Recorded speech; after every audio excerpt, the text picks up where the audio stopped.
How to fix something went wrong on ChatGPT. Hey guys, welcome back to the channel. Today we're going to look at how you can fix if something went wrong on ChatGPT while trying to use it.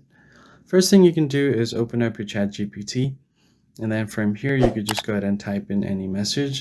Now if it generates some kind of error while trying to talk to it, then that means that you guys have something off with the app. So in order to fix it, just go ahead and go to your settings menu.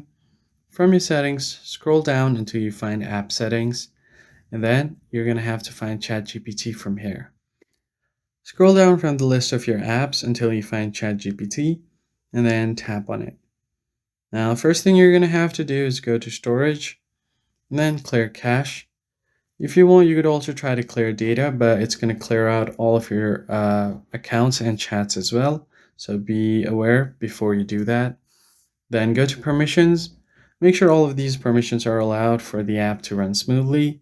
And finally, you can just go ahead and click on the default and set app as default. So if there are any defaults set to the app, make sure to clear those defaults from this section, and then click on force stop.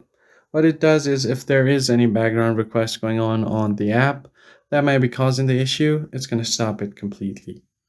The one more thing you need to check is if the servers are down for ChatGPT. Simply go ahead and open up your browser and search for ChatGPT or Down Detector. Once you head over to downdetector.com, you can just go ahead and search for ChatGPT, and you can see if there are any outages or reports about ChatGPT being down.